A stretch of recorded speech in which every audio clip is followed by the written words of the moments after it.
क्या इजरायल और ईरान मिलकर पूरी दुनिया को तीसरे विश्व युद्ध की तरफ ढकेल रहे हैं? क्या ईरान और इजरायल मिलकर पूरी दुनिया को जला देने का प्रोग्राम बना लिया है? क्या है इनके संघर्ष के पीछे की कहानी? इन दोनों के संघर्ष के पीछे की कहानी जानने के लिए सबसे पहले हमें जानना पड़ेगा कि आखिर यह देश कौन है। सबसे पहले हम इजराइल की बात करते हैं।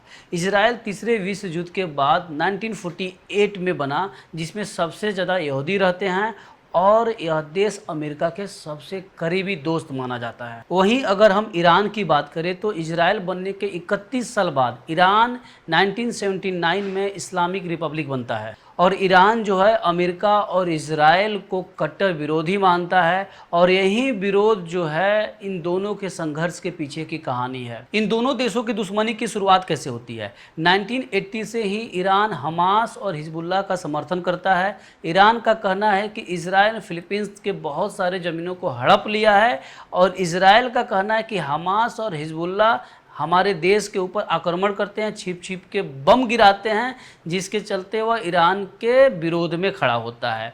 इसके पीछे एक और कहानी है परमाणु बम।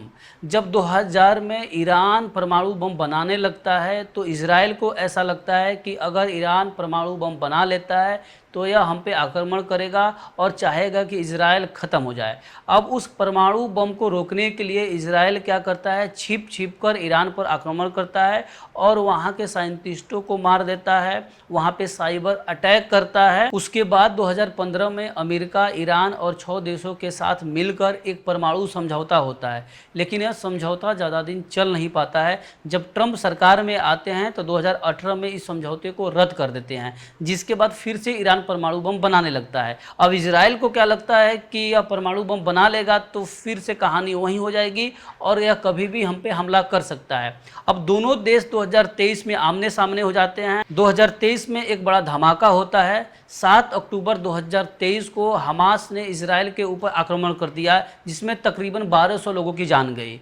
वहीं इजराइल ने गाजा के ऊपर आक्रमण किया, जिसमें हजारों लोगों की जान गई। अब इसमें ईरान कूद पड़ता है और ईरान का कहना है कि इजराइल गलत कर रहा है, मैं हमास के समर्थन में हूं और निर्दोषों को इजराइल मार रहा है। फिर कुछ ऐसा होता है जिसमें पूरी दुनिया डर जाती है कि कहीं तीसरा विश्व युद्ध ना हो जाए, क्योंकि इजराइल और ईरान आमने सामने होते हैं और ऐसा पहली बार होता है। इससे पहले ऐसा कभी नहीं हुआ रहता है कि ईरान जो है इजराइल के ऊपर डायरेक्ट हमला करे, और ईरान इजराइल के ऊपर डायरेक्ट हमला करता है, जिसमें ड्रोन और मिसाइल छोड़ता है। जवाब में इजराइल क्या करता है, ईरान के ऊपर हमला करता है, जिसमें ईरान के मिलिट्री बेस को उड़ा देता है, जिसके बाद पूरी दुनिया डर जाती है कि कहीं तीसरा विश्व युद्ध का आगाज न हो जाए। इजराइल के समर्थन में देखें तो अमेरिका और यूरोप सामने से उसका समर्थन करता है, लेकिन सीक्रेट तरीके से यूएई और सऊदी अरब भी इजराइल का समर्थन करते हैं। वहीं अगर हम ईरान के समर्थन में देखें तो ईरान को समर्थन करता है सीरिया,